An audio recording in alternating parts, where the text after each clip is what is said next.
Friends, आज के इस वीडियो में हम आपको अम्ल तथा क्षार के कुछ महत्वपूर्ण प्रश्न कराएंगे। सारे के सारे प्रश्न जो है आपके अम्ल तथा क्षार चैप्टर से होंगे और सभी प्रश्न कभी न कभी बोर्ड एग्जाम में ज़रूर पूछे गए हैं। तो ऐसे में ये जो है इंपॉर्टेंट है बहुत ज़्यादा वीडियो, इसलिए वीडियो को शुरू से अंत तक जरूर देखें। और साथ ही साथ यदि आप हमारे चैनल पर नए हैं तो कृपया करके चैनल को जरूर सब्सक्राइब कर लें। देखिए दोस्तों, क्वेश्चन नंबर नेक्स्ट है आपका। क्वेश्चन नंबर ये कह रहा है कि किसी प्रबल अम्ल तथा किसी प्रबल क्षार की जो उदासीनीकरण उष्मा होती है, ये उदासीनीकरण उष्मा स्थिर होती है क्यों? आपको बताना है कि किसी प्रबल अम्ल तथा किसी प्रबल क्षार की उदासीनीकरण उष्मा स्थिर होती है, लेकिन क्यों होती है? ये क्वेश्चन आपको 2015 में भी पूछा गया है। ठीक है, आपको ये बताना है कि क्यों होती है।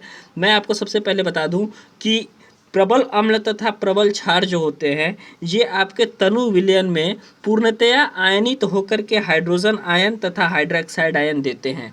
जैसे कि आप जानते हैं, कोई भी प्रबल अम्ल हो चाहे कोई भी प्रबल क्षार हो, ये किसी भी तनु विलयन में जब इसको घोला जाता है तो ये पूरा पूरा आयनित हो जाता है। आयनित होने के बाद क्या देता है? हाइड्रोजन आयन देगा और साथ ही साथ आपका हाइड्रोक्साइड आयन भी देगा। और ये हाइड्रोजन आयन और हाइड्रोक्साइड आयन जो होते हैं, ये संयोग करके हाइड्रोजन आयन और हाइड्रोक्साइड आयन जो है संयोग करके H2O बना लेते हैं। ठीक है, ये हाइड्रोजन आयन जो होते हैं ये आपके संयोग करेंगे किससे?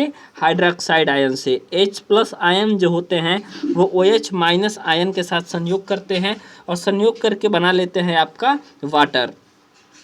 उसके बाद आपका क्या होता है? प्रबल अम्ल तथा प्रबल क्षार की उदासीनीकरण उष्मा जो होती है, ये वास्तव में H+ तथा OH- आयनों द्वारा जल के निर्माण की संभवन उष्मा है। और हमेशा जल के निर्माण की जो संभवन उष्मा होती है वो कांस्टेंट होती है, वो स्थिर होती है और उसका मान सदैव -13.7 किलो कैलोरी होता है।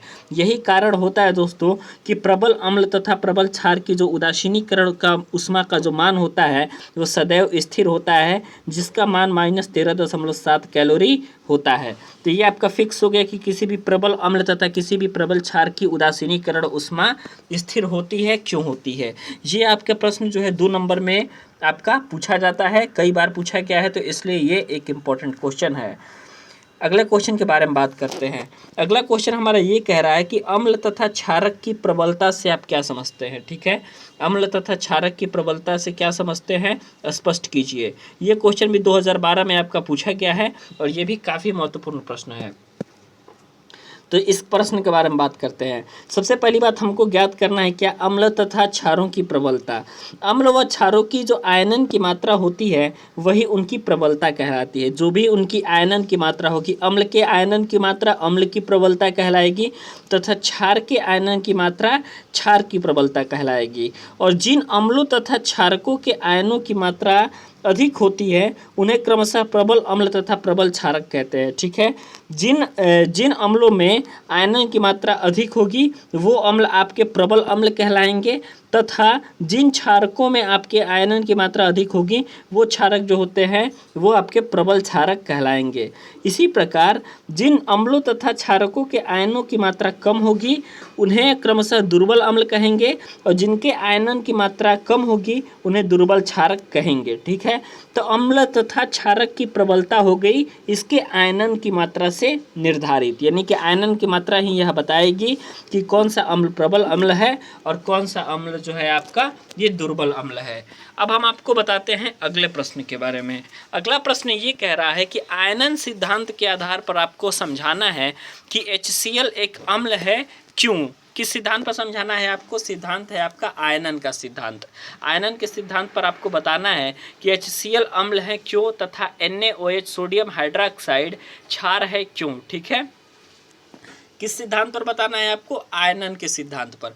आप जानते हैं आयनन के सिद्धांत के अनुसार कि अम्ल वे पदार्थ होते हैं जो जलीय विलयन में हाइड्रोजन आयन देते हैं और HCl जल में आयनित होगा यदि तो H+ आयन और Cl- आयन देगा। ठीक है, जब भी HCl आपका जल में आयनित होगा, HCl जब भी जल में आयनित होगा तो हाइड्रोजन प्लस आयन देगा और क्लोरीन माइनस आयन देगा। इसी प्रकार से क्षार वे पदार्थ होते हैं जो जलीय विलयन में हाइड्रोक्साइड आयन देते हैं, यानी कि क्षार को जब जलीय विलयन में घोला जाएगा तो वह हाइड्रोक्साइड आयन देगा। और NaOH जल में आयनित होकर के सोडियम प्लस पॉजिटिव आयन और हाइड्रोक्साइड नेगेटिव आयन देता है। अतः यह एक क्षार है। तो इसलिए क्षार की परिभाषा में NaOH जो है जलीय विलयन टूटेगा किसमें, Na पॉजिटिव में टूट जाएगा और OH नेगेटिव में हो जाएगा। तो इस तरीके से आप देख सकते हैं कि आयनन के सिद्धांत के अनुसार कि हाइड्रोजन वे पदार्थ होते हैं जो जलीय विलयन में, अम्ल वे पदार्थ होते हैं जो जलीय विलयन में हाइड्रोजन आयन देते हैं, तथा क्षारक वे पदार्थ होते हैं जो जलीय विलयन में हाइड्रोक्साइड आयन देते हैं। एक एक उदाहरण के साथ आप इसको स्पष्ट कर लेंगे।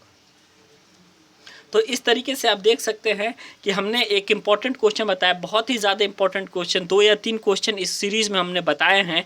और ये सारे के सारे प्रश्न दोस्तों बहुत महत्वपूर्ण है और सारे के सारे प्रश्न अम्ल तथा क्षार जो चैप्टर है आपका वहाँ से प्रश्न पूछे गए हैं और सभी प्रश्न जो है आपके बोर्ड एग्जामिनेशन में आए हैं। तो इसलिए यदि आप हमारे चैनल पर नए हैं तो कृपया करके चैनल को सब्सक्राइब कर लीजिए और बेल आइकन को भी प्रेस कर लीजिए ताकि आपको लेटेस्ट वीडियो सबसे पहले मिलती रहे। धन्यवाद।